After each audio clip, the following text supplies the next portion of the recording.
everyone, welcome back to Artalacarte. This is the first video of 2017, and so I decided to do a video where I focus on one of the challenges from my 2017 calendar.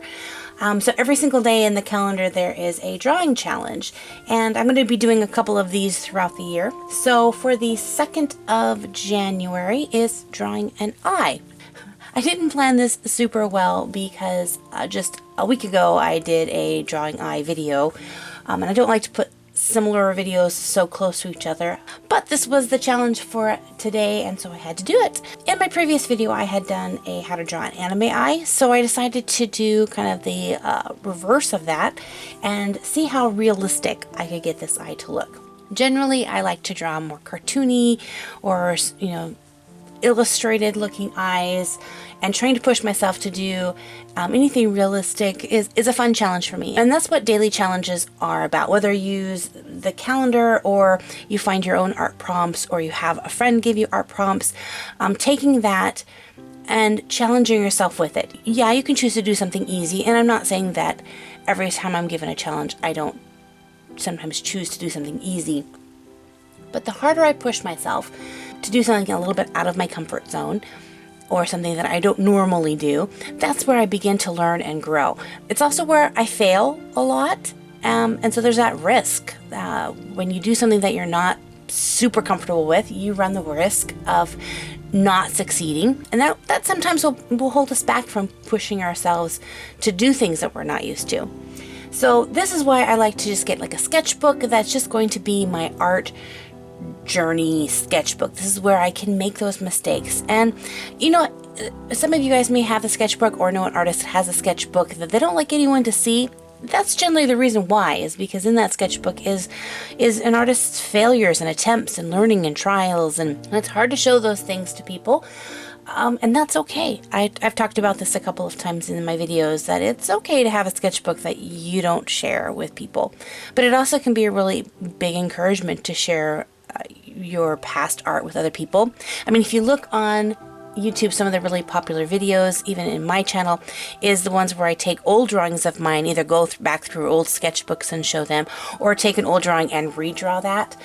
Just because people like to see that there's hope. There's hope that we'll improve. And there is. The more you practice, the more you're going to improve. So this actual video isn't a tutorial video. I have a load of videos on drawing all different kinds of facial features, which the month of January is all about drawing the face and drawing all the different angles of the face and the hair and all that kind of stuff. I'll leave a link in the description box of this video for a playlist on how to draw people. I did a whole series called Drawing People 101. You can check that out. I have several different videos on drawing eyes, whether they're realistic or cartoony. So definitely, if this is something that you'd like more information about, check those videos out. I decided with this eye that I wanted to try to color realistically with Copic markers, because it's something I haven't done a lot with. I do a lot of cartooning things with Copics, but to really get that realistic look is challenging, and I still haven't gotten it to where I want it to be. I look at these pictures that people create with Copic markers, and it's just photorealistic. And though I like how this eye turns out in the end, it's still not where it is, and that's okay. It's great to have goals and things that I want to achieve, styles that I want to achieve. And during this year, I'm hoping that you'll see more of that, where I push myself, not just to teach you things that I already know how to draw, but to take you along on a journey where I'm pushing myself to get to the next level. Your art journey is kind of like in a video game, how you play and you gather points, and then after you get a certain amount of points, boom, your character levels up and you have a new skill. And that's how I see art. You just practice, practice, practice. And for me, it's not a gradual learn. It's like I practice and I beat my head against the paper until finally, bam, I level up and I understand a new concept or a new way things are drawn, and I can draw that.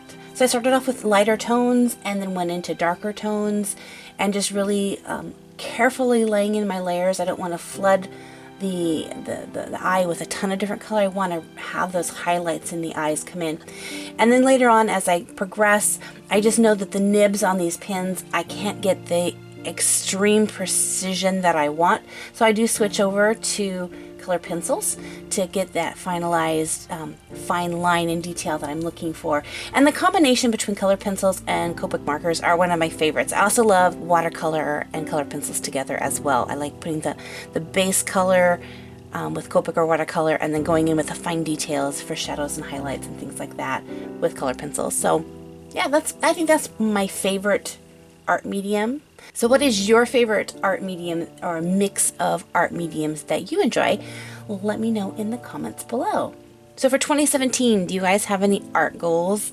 I did a video where I talked about goals specifically for the YouTube channel and some changes and things I'm going to be doing here.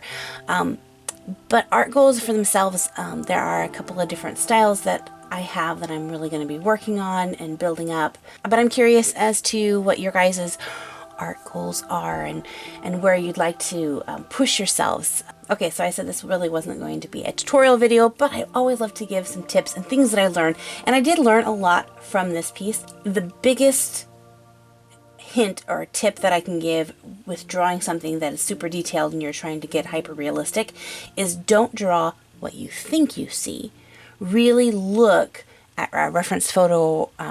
You could look at a real eye, but it's blinking all the time, so I would get a reference photo and look at exactly what it is. Don't look at the whole thing, look at very small parts of it. So as I would look at even just the color of the eye, it wasn't just brown, and it wasn't just brown mixed with some other tones of brown. It was textures and lines and all sorts of interesting things going on with this eye. And you just kind of push yourself to figure out, how am I going to get that texture that's actually in the iris and pull that out, and how am I going to get that shading. And you'll see at the end of this video that I have a really crisp line for where the iris meets the white of the eye, and in the picture there really isn't that crisp line. That's kind of fuzzed a little bit, and I have to look at more reference photos to see if it was just this eye or if every eye, if you get really close up, if it's a little bit of a fuzzy line.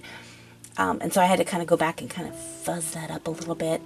It was really fun to try to create the reflections in the eye. I've done one other piece where I did a really cool reflection. It was actually a cat eye that I did, which was fun to kind of create the reflection of the window and some trees and stuff in the cat eye. It's pretty cool. It was pretty fun. Now, I know for me it is a real struggle. I want to put in the lashes like the first thing, because the lashes are like my favorite part. But I really have to watch myself, because once you put the lashes in, it's really hard to shade behind them because it's going to smear the lashes. So make sure you get that shading and shadowing in before you put your lashes, unless you're putting them in with ink. Because if you go and try to smudge something or rub it in a little bit more, you're going to get that black from the color pencil to kind of smudge and smear, and it's not going to be cool. So yeah. And I also have a tendency when I'm trying to draw a realistic eye to put in way too many lashes. So for me that was kind of a challenge. And the photo that I looked at, the person had a lot of eyelashes anyway, so I was like, okay, try not to like make it look like they have like 3 sets of fake eyelashes on their eyes. But I think in the end this piece turned out really cool. I like it. You know, eyes are one of my comfort things. One of the very first art successes I had in drawing faces. I took every bit and piece of the face and just drew that. So I drew eyes and noses and mouths and ears and hair, but eyes were the ones I started with, and I was just a teenager, and so it was my first big success. So everywhere I went, I would draw eyes. So they're always kind of a comfort thing for me to draw. If you're brand new to my channel, thanks for stopping by, checking us out. If you enjoyed what you see, make sure to hit that subscribe button. I post 3 new videos out each week on Mondays, Wednesdays, and Saturdays. And I'm going to be doing live streams once a week, or at least really trying to do a live stream once a week. If you're doing the daily art challenge with us, make sure to use the hashtag 365Artalacarte when you post your pictures to Instagram or Twitter so that we can all check them out. It'll be fun to see them.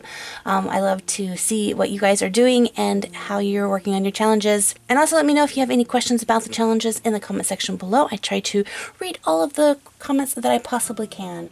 Well, thank you guys for hanging out with me, and until next time, God bless you guys, and we'll see you later. Bye-bye!